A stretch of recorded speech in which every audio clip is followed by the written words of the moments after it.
and welcome to Indus Special. I'm Michelle Malik. According to a new report released by the Norwegian Refugee Council, by the end of 2018, a record number of 41.3 million people have been displaced inside their own countries.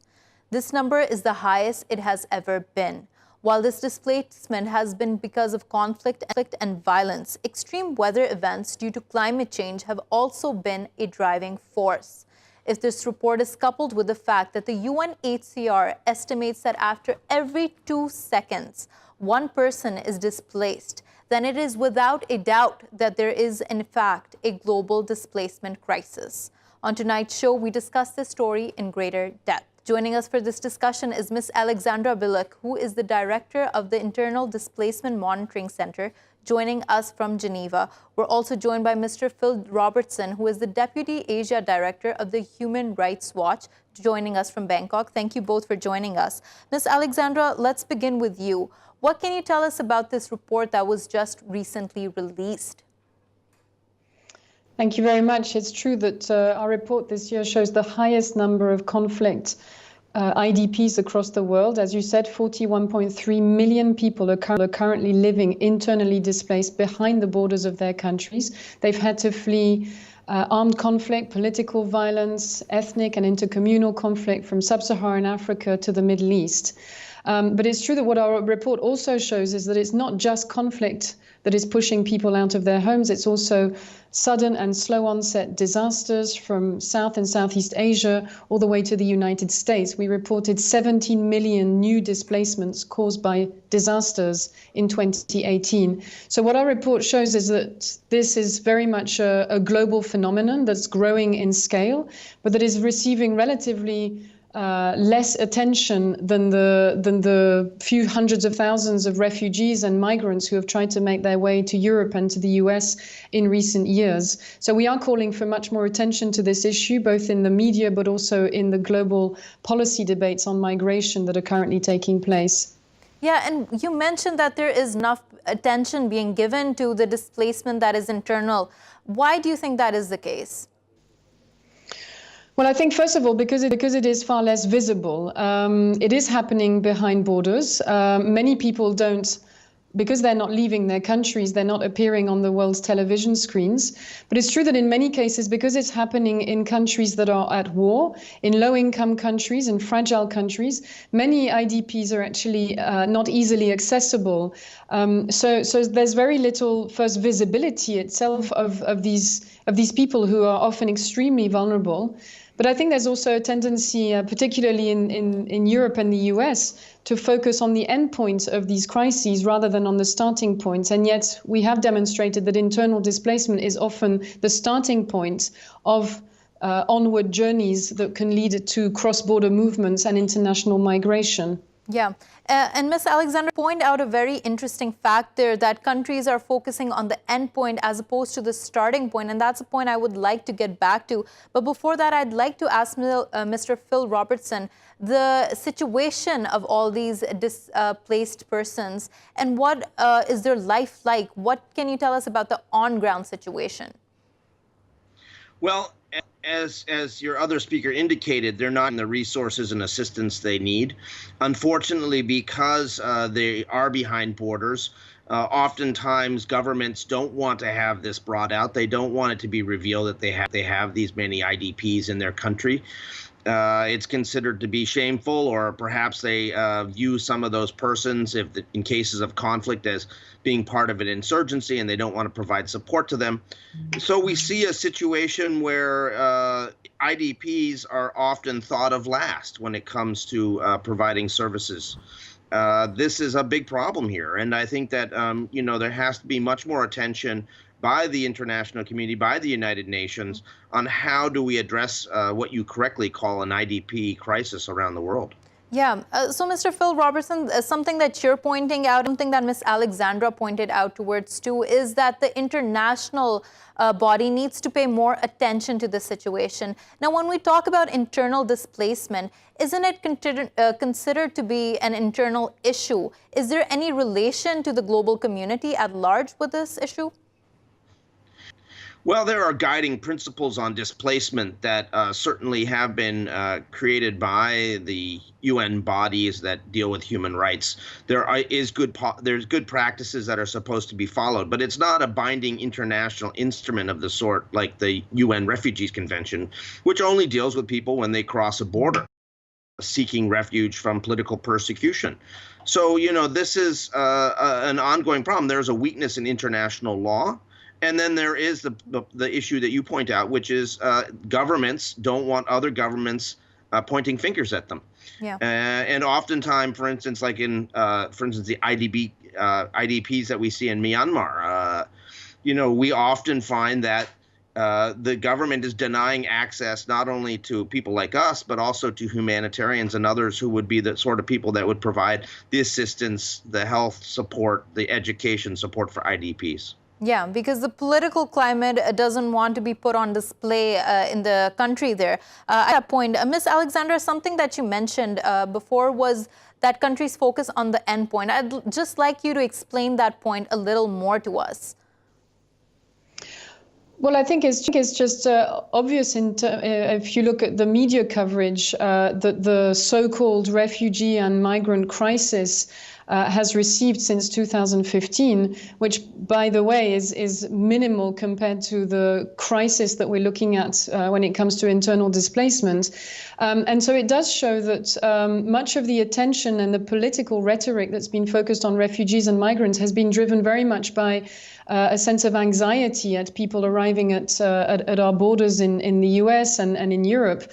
But we are invoking a sense of human decency, that we should care as much about people who are becoming displaced inside their countries as those who are trying to make their way to safety in industrialized countries.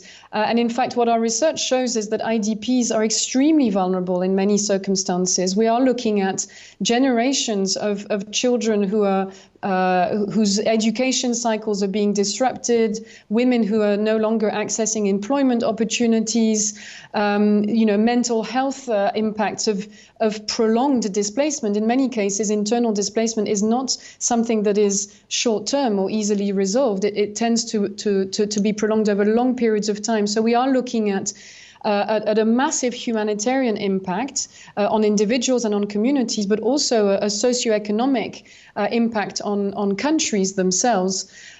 So not addressing this issue and not integrating it into a wider debate on international migration, I think, is a real mistake. Yeah. And Ms. Aller, just going back to the report, something that was also highlighted there was that returning people who try to return back to their homes are confronted by a number of different set of problems. It can range from health to education. Tell us more about that. What happens to people when they try to finally return back home? And what is the difficulty in that? No, absolutely. We saw large waves of returns in 2018. We received a lot of reports of IDPs, refugees as well, but mostly IDPs returning back to their homes and their villages of origin from Syria to Iraq, but also across sub-Saharan Africa, as well as in Afghanistan. But what we found was that we were getting very little information about the conditions in which these people are returning. And we fear that many of them right now are returning to areas that are still very insecure.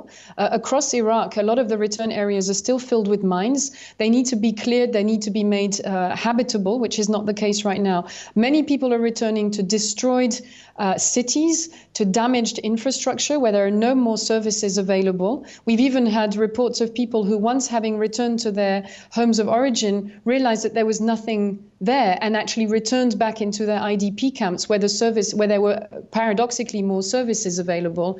So we're looking at physical movements of return, but that are very unsustainable and that are going to lead to onward displacement, but also to possibly more waves of insecurity and vulnerability.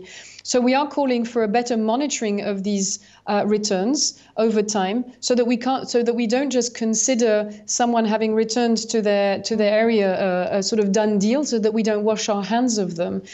So the issue of sustainable returns is a key challenge. Yeah. And then the other one that we're highlighting in the report is the need to also consider the possibility that IDPs may actually find solutions in their areas of refuge, which are becoming more and more cities and towns across the world. So the issue of internal displacement is becoming more and more of an urban phenomenon. So we also need to look at opportunities for locally integrating IDPs where they have chosen to settle, considering that in many places across the world, return is no longer an option, particularly in those areas affected by climate change impacts that are becoming completely uninhabitable, and where simply it is impossible to consider going back.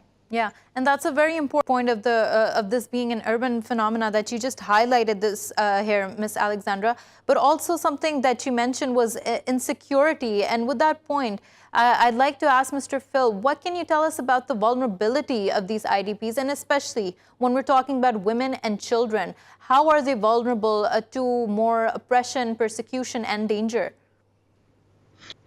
Well, where they're going to areas where there's a lack of security. I mean, obviously, their physical security. They are often in danger of possible sexual violence, sexual abuse. Cases of children, there's a lack of services. There's a lack of access to not only to schools but also to health services. And in many cases, issues, frankly, just involving food. I mean, if you look at internally displaced persons in Yemen, that's what we're talking about, who are the people that are starving. It is internally displaced persons who are not getting supplies and assistance, who humanitarians cannot reach to, and who in some cases are being targeted by one side or the other in that civil war. It's a horrible situation, and one that, again, cries out for real leadership by the international community, rather than, again, a sort of understanding that there are problems, but a lack of urgency to really address them. Yeah, and you're mentioning a lack of urgency existing in the international realm. Tell us more about that situation, the pushback that comes when countries call for moving towards solution-oriented approaches. Well, I mean, I think that, some of the issues related to internally displaced persons, where there's conflict, I mean, obviously this means respect for human rights. It means peace building. It means intervention to provide support to IDPs. But, I mean, ultimately, the governments involved are not taking a leadership role on this. We're seeing not even with the refugees, which is a smaller number than the number of IDPs, the UNHCR is not getting the resources it needs. It's really rather frightening that, the size of this IDP crisis has really flown under the radar of the international community. And our view is that the UN should be convening urgent actions to find ways to address this, to come up with some sort of framework that allows for internally displaced persons to be addressed in the international community, and again, not be hidden behind the borders of countries and hidden behind excuses that sovereignty means that you cannot intervene. Yeah. And Ms. Alexandra, whenever we're talking about the migration crisis, the IDP crisis, there seems to be an international conflict fatigue, that you're tired of hearing about all the numbers. But why is it important? And tell us also about how this report does it to humanize the lives of all these people who are being displaced, who are having to flee their homes. Why is it important to paint a human picture? Well, you're right. It's true that the numbers are absolutely staggering every year. And I think it's easy to slip into a frame of mind where we just look at the numbers and we feel helpless looking at the numbers. And what we try to do with our report every year is to infuse the stories of individuals and communities to illustrate many of the points that we have to make and many of the trends analyses that we present. We always thought that making humanitarian and human arguments would be compelling enough to get political attention to the issue. Unfortunately, we're seeing that that's just not the case.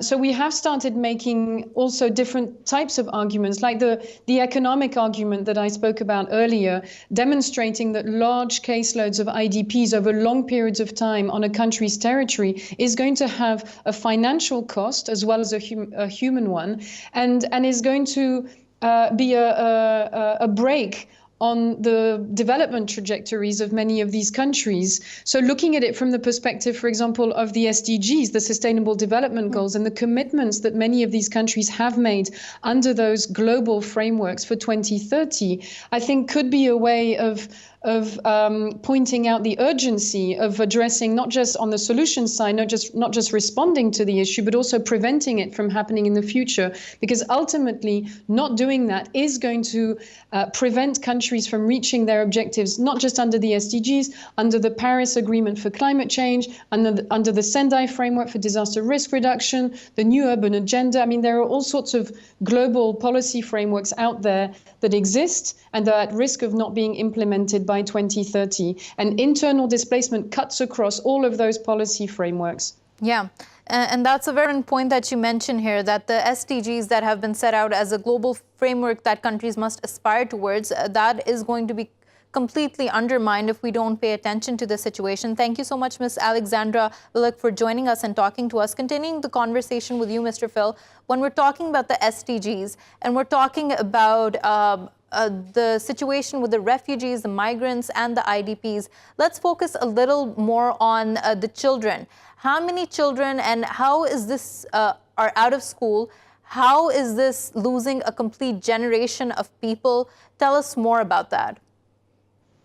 Well, you've put your finger on a very important issue, that the education of children and the ability to have children contribute back to the economy, ultimately as adults who have been educated, is very important here. And when you talk about children who are IDPs, oftentimes you end up with situations where they're not getting enough food, they're not getting health support. If there's someone sick or hurt in the family, they have to go work. So you end up with a child labor problem. You end up with other issues connected to vulnerability of children and abuse of children. I mean, the situation spirals out of control. Children are often the most vulnerable of these populations, and unfortunately, they're not getting the protection they need, and governments need to realize that these are the future of their country. They have to find a way to ensure that internally displaced persons are allowed to go home, that demining takes place, that services are provided, that development takes place. I mean, I think all these issues are all bundled together, and children, I think, are the most vulnerable group who are affected by this crisis. Yeah, and Mr. Phil, not just IDPs, even the UNHCR claimed that amongst the 25.4 million refugees, over half of whom are under the age of 18. So half of these refugees are under the age of 18. Is there any international conversation regarding this? Just the children here, what they're facing? Are there any conventions out there just to protect the children? We're talking about children who shouldn't be considered to be citizens of one state, but just, a global responsibility. Well, it's good that you put it that way, because, in fact, all the nations around the world except one have ratified the UN Convention on the rights of children. And that convention provides the rights of children in terms of issues of expression, right to family, right to access to education, right to health services, a whole gamut of rights that need to be protected for children. And quite frankly, the international community is falling down on the job. I think that, we need to find a way to create new innovative financing mechanisms that will allow for support for IDPs and that will enable governments that want to actually deal with these issues rather than sweep them under the rug, get the resources they need to try to, assist IDPs and ultimately allow them to return home peacefully and restart their lives in their original place that they came from. Yeah, and hold on to that point, Mr. Phil, while we're also by Mr. Carl Schembri, who is the regional media advisor in the Middle East with the Norwegian Refugee Council. He's joining us from Jordan. Thank you so much for joining us, Mr. Carl. So, Mr. Carl, something that this report, the Norwegian refugee report that came out also stated was it highlighted the case in Afghanistan where there was displacement, of course, because of conflict, but also because of climate. But we often hear more about the conflict aspect and less about the climate aspect. Why do you think that's the case? Well, that's interesting because we do hear more about it in the media, presumably because conflict generates more interest than the natural disasters. It's not easy to tell, but at the same time, the conflict crises tend to get less funding than natural disasters around the world.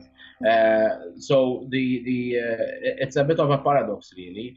There seems to be less sympathy for people going through a war, especially when it comes to private donations and people feeling a sense of empathy. And we see this when we see the outpour of refugees, for example, from Syria, who reached Europe, and there has been tolerance levels, not even acceptance, but tolerance of these refugees has gone down and fueled some very hardcore, hard right-wing rhetoric against refugee sentiment.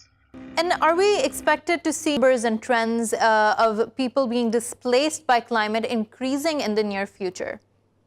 Everything points to that direction. The truth is that while the climate keeps getting warmer and more people are at danger of displacement, it is potentially going to lead to even further conflict because there will be wars and battles for resources. So it is going probably to be both of them combined. The more the natural resources get depleted, the more the people around the world will be subject to conflict around water, for example, which is one of the most endangered resources that we have right now. So that's going to increase unless radical policies are taken on two major fronts, both in terms of accepting refugees and granting them asylum for whatever, be it climate or conflict-induced displacement. And Mr. Carl, hold on to that point. Well, I just quickly go to Mr. Phil and ask him about this, that when we're talking about displacement due to climate, what can you tell us about the situation in developing nations especially, and how they have to deal with climate? How much relief is required there, and how much relief is actually given to them by the international community? What goes on there in that instance? Human Rights Watch has now instituted an Environment and Human Rights division because we recognize the connections between the environment and what is happening on the human rights side of things. What we're seeing is more and more displacement connected to climate change. I mean, the most obvious case will be intensified storms that perhaps displace persons. Our view is that, the Norwegian Refugee Council spokesperson said very clearly that, there needs to be more attention paid also to people who are displaced because of climate. The losing your house and facing dispossession, losing your land, it means the same to someone who is displaced because of a war or displaced because of a flood. I mean, they still face the same dire situation of needs for services and protection of their rights. And, we need to have a holistic approach to this. And that means having the international community recognize that this is a crisis and it can't, as I mentioned, be swept under the rug as it too often is now. Yeah, and Mr. also mentioned here that the funding that issues related to natural disasters that receive is greater than those for conflict situations. How do you think that the international community deals with this? And especially, what could you tell us about the Human Rights Watch and approaching this? How is funding made available for those countries? Well, I'm not an expert on international financing for disaster relief, but I will say that quite clearly governments view environmental disasters like a typhoon or a tsunami as being something that is apolitical, that is something that is a straightforward humanitarian issue. So it's easier for governments and in some cases individuals to provide that kind of money because it means they're not taking sides, so they think, in a conflict. Yeah. The reality, however, is that, as I mentioned, the cause of displacement, still results in the same kind of impact we're seeing against people who are displaced. I mean, they are dispossessed, in many cases losing everything they own, and unable to go back, unable to forge a future, unable to get assistance that they need. It creates a dire situation where families are then forced to make very difficult choices, like sending children to work or sending children, to migrate to other countries, or doing all sorts of things that ultimately, break up the family unit and break up the communities and the resilience that are in those communities. Yeah, and that's an important point highlighted there, Mr. Phil. Mr. Carl, going back to you, and what you were talking about earlier was that there needs to be radical decisions made regarding the climate on two fronts. Tell us about that, what you were saying. Continue your thought there. Yeah, well, I just adding to Mr. Robertson's point is that the people fleeing, we need to revisit our commitments, international global commitments to refugees who need asylum, be it fleeing from persecution or natural disasters. That we've seen an eradication of those rights over the last years, so that's one front which needs to be strengthened, bearing in mind that it could be anyone. Now we're talking about climate change. The unthinkable might happen everywhere because this is going to be the trend. And the second point is the rethinking and boosting the policies, the measures to slow down and hopefully reverse the effects of climate change. So that's even bigger picture. Yeah. But it is directly linked to the displacement that's happening because of natural disasters.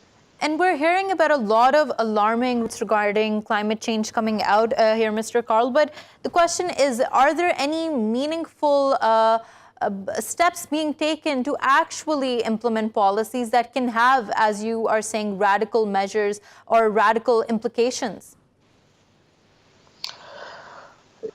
Well, I'm focused largely on the Middle East, where the focus here is conflict, and the climate takes becomes second priority given the immediate fighting that is engulfing the countries around the Middle East.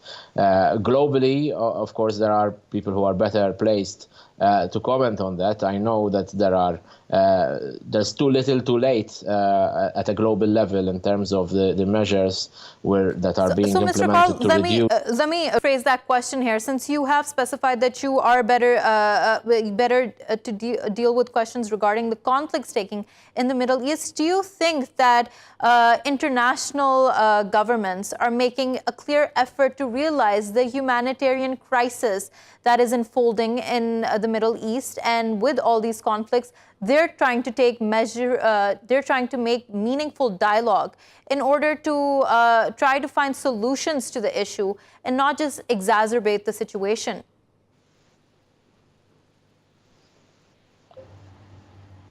Well, the short answer is no. Most of the time we see actually Western nations fueling the fire of conflict, as we see, for example, in Yemen, where the top humanitarian donors are also the ones who are most engaged in providing weapons or dropping bombs on civilians.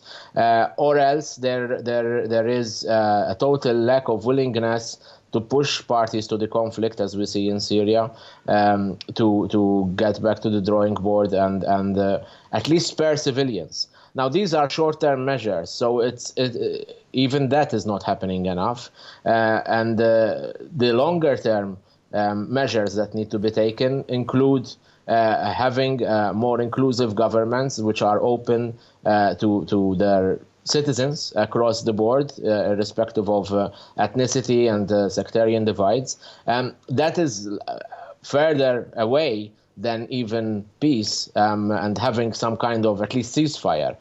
Peace is a long-term project which includes justice, accountability, and inclusiveness, which is even further away. And countries like the US and a lot of the European countries, the way they've been dealing with the Syria crisis, for example, is dealing with it as a refugee crisis and panicking at the few thousands reaching the borders, ignoring the fact that there are millions who have gone to Jordan, Lebanon, Turkey, countries much poorer than European and countries and America, which have been hosting these millions, up to 6 million refugees over the last years. Right. And Mr. Carl, that's a very important point you highlight there. Thank you for joining us and talking to us. We're going to take a short break. When we return, we're going to continue with this discussion. Welcome back to Indus Special. While we continue our discussion, let's watch what the world leaders have to say about welcoming refugees to their countries. I think that uncontrolled migration is not in the interests of the migrants themselves. It's not in the interests of refugees, who may find that they see less support as a result. It's not in the interests of the countries that people are coming from, travelling through or trying to get to. The United States will not be a migrant camp, and it will not be a refugee holding facility. Won't be. As Turkey, we share a borderline of 910 kilometers with Syria. There's no other country around the world like Turkey. And Iran is suffering a great deal as well. And the rest of the world should understand where we're coming from. And the world doesn't seem to understand where we're coming from. Now we're joined by Mr. Fadel Abdul Ghany, who is the founder of the Syrian Network for Human Rights. He's joining us from Doha. We're also continuing our discussion with Mr. Phil Robertson, who's the Deputy Asia Director. Thank you both for joining us on this conversation right now. Mr. Fadel, when we are trying to talk about the refugee crisis, the migrant crisis, the IDPs, and you having worked closely with the Syrian refugees, tell us and paint us a picture of the humanitarian crisis and from a very human lens here. What is happening on the ground?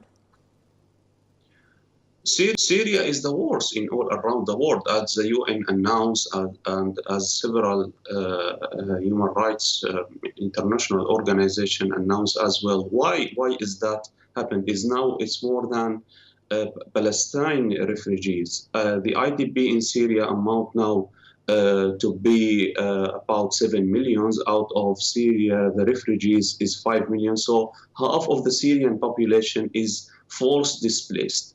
The refugees and the IDP is forced displaced, because what is the reason and what is the root of this displaced is mainly the violence from the government, from the Assad regime itself.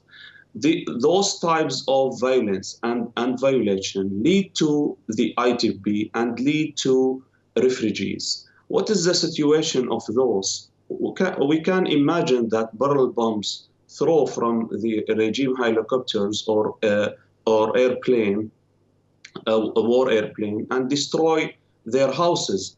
A lot of refugees lost even their ID, their documents. So they fled out of their villages and town only with their clothes, with some goods with them, and they become refugees.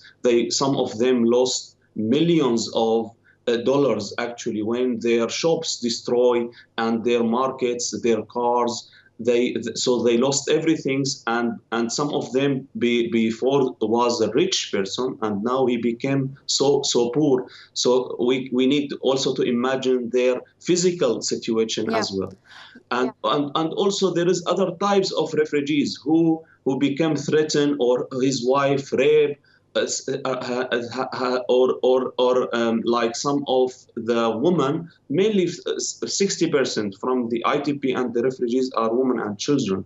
So their husband may be arrested and be forced disappeared by Assad regime. So all of those crimes and continuous crimes, these are almost now 8 years from continuous crimes, which is amount to be crimes against humanity. It's systematic. That lead to continuous wave of refugees and IDP. What's happened now in Idlib, from shelling, from even targeting the hospitals, that will lead to other waves of refugees and IDP. Right. And Mr. Fadel, on that point, you've painted a picture of a humanitarian crisis here. And something that I want to ask Mr. Phil here is, how can the global conversation or the global narrative regarding refugees and migrants change? Because what we've been seeing is, with the rise of the right-wing populist governments, there is a dehumanization, demonizing these refugees. How do you think that conversation needs to be changed? Well, I think that it goes back to the issue of putting a face on this crisis. I mean, various people demonize others, people coming from other countries, because they say that these people are trying to invade, they're trying to take our jobs, or they're changing our way of life. But the reality is, most people, once they get to know a refugee, they recognize that these people are hardworking, they're industrious, they're honest, they're just trying to make a new start for their life.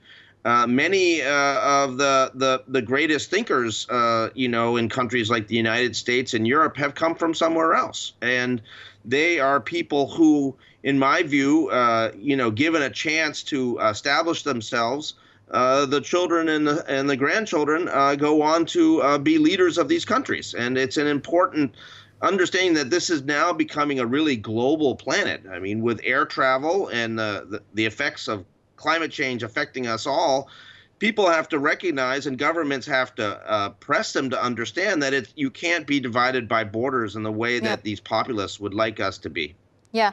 And Mr. on that similar point, do you feel that, witnessing the trends, do you feel like there are more and more refugees out there and less countries willing to take them in? Of course, we noticed that, actually, unfortunately. So that lots of the Syrian refugees, some of them taking boats, taking risk, actually, in order to reach to the safe place. Some countries close their border as well. And that's all prohibited by law, because those are not fleeing from normal situation.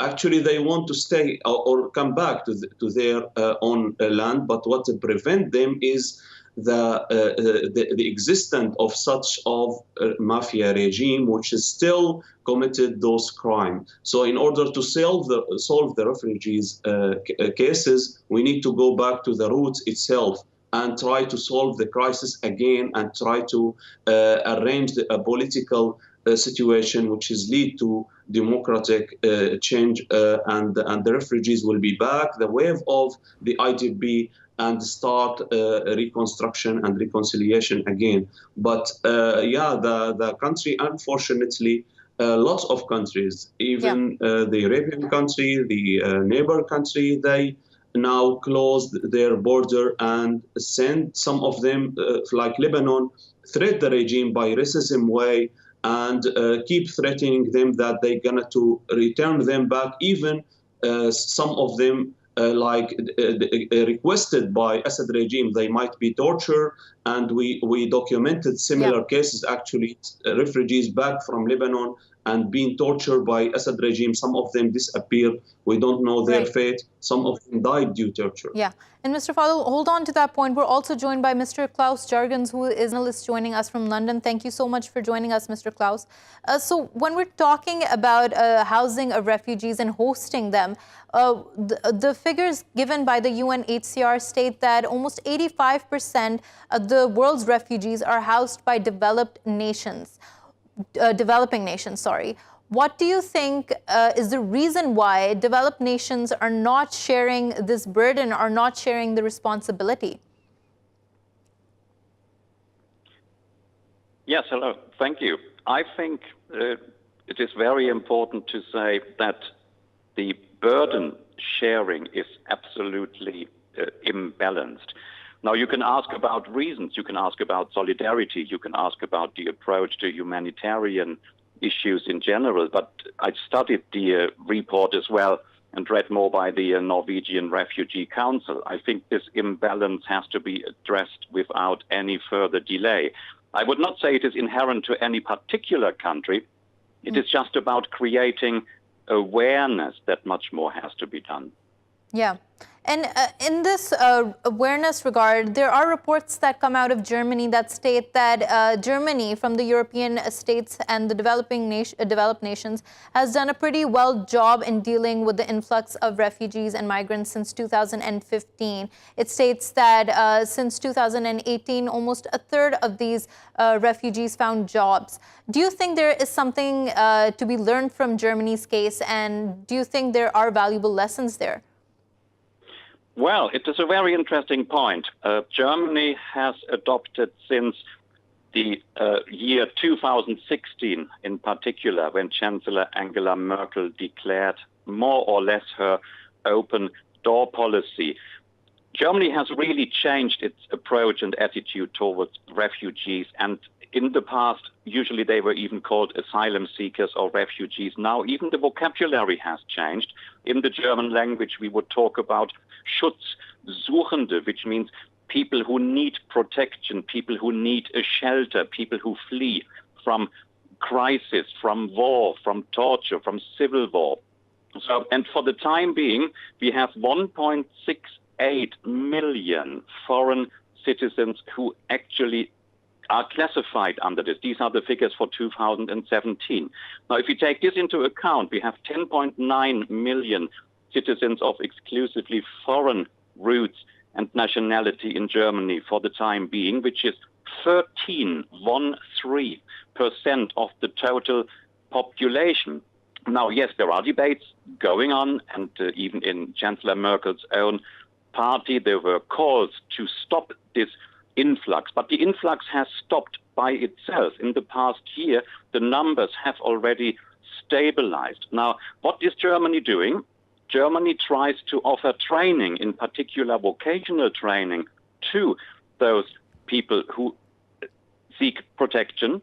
And very interesting figures we have. For the time being, only 200,000 are registered as unemployed, but 400,000 of them, of these 1.6 million, are either working or are in training, and 60% are under 25.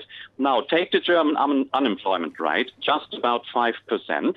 There is a high demand for skilled labor. The German labor market is actively looking new staff. Now, here comes the big advantage.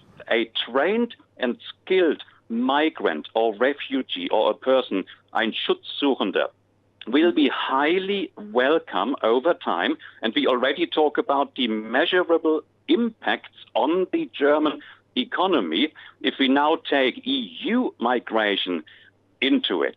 And if we combine both figures, I think the calls to close the borders have succeeded. And now we have a totally different debate. We say, how can we best integrate those citizens who are actually planning to stay and are not planning on returning? The only way to integrate them is to give them proper training, education, and one day, hopefully, a job. If we would call it a German model, I don't know. Other countries perhaps are doing the same, but there are very, very positive signs in Germany at the moment. Indeed, yes. Yeah, and that's a very strong point you make there. Phil, how important is that to integrate those refugees, those migrants that come? And we were talking about that imbalance that exists between developed and developing nations. And often developing nations have their own set of problems to deal with. Isn't it important in this regard specifically for developed nations to step up so that they can also better integrate these individuals and give them a chance for a better life?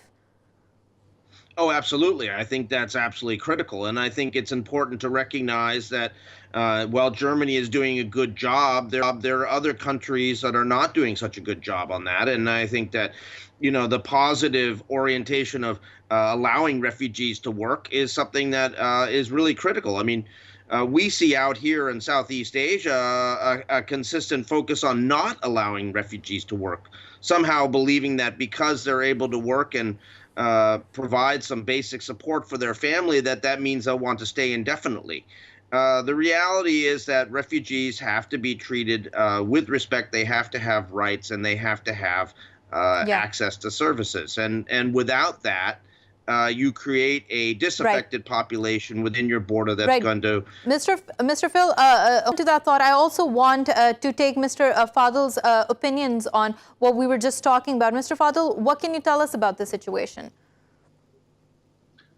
I think that based on the Syrian refugees, the German is the best in the treatment and in integrate them, then the Sweden, then the France. So here we always compare between the state, how it's dealing, how it's allowing them to work, how they providing to them sometimes maybe even nationalities if they achieve something actually. That also enhance the refugees themselves to stay, to establish war, to start actually build and to start develop their experience as well. Lots of Syrian actually being doctors or engineer or even before they have their own trading, so they are well skilled people. And the German newspaper keep actually publishing about the successful of the refugees. That also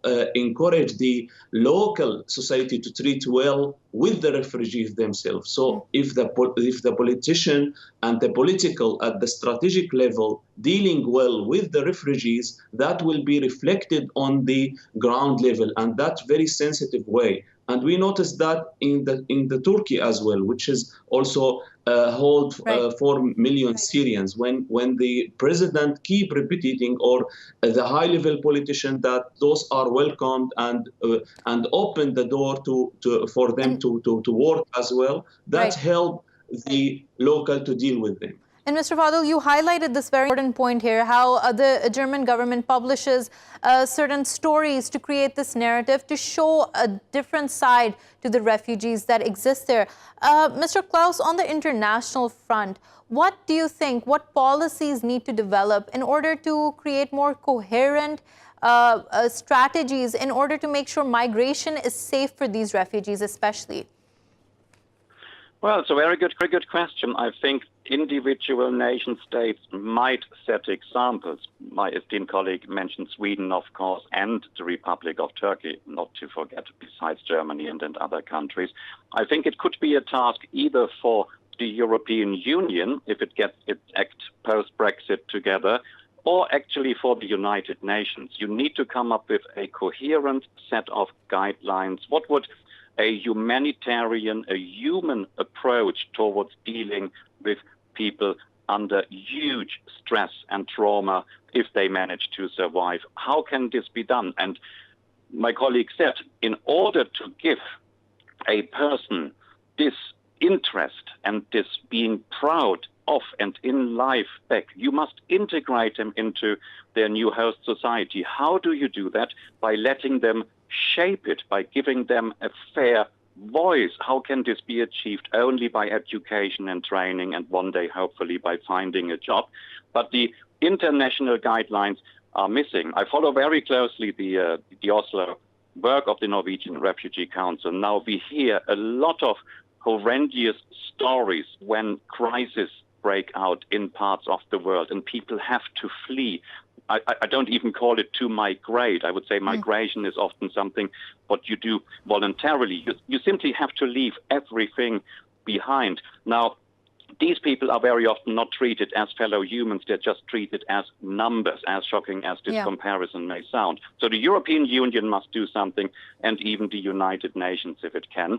Closer to home, it would be very nice to see bilateral cooperation. And I think, if I have half a minute longer, my colleague mentioned the case of Turkey. Now, Turkey is definitely setting examples in this regard with humanitarian aid. Right. But it is not only about the aid. They actually allow them to participate in day-to-day activities. They were the first to issue prepaid bank cards to show people you are not only giving handouts away, making people even more worried, but actually allowing them to go shopping like everyone else. This may be a very, very small step, but I think it's a huge But it's a very important step. Yeah, and with Mr. Klaus, that's a very important point you made about how to integrate those people who are fleeing their homes essentially into a new life, into the new community they have come to. It's not just enough to say that you are giving them refuge. You have to work towards assimilation. Thank you so much for joining us, Mr. Klaus, and talking to us about this. Thank you, Mr. Fadel Abdul Ghany,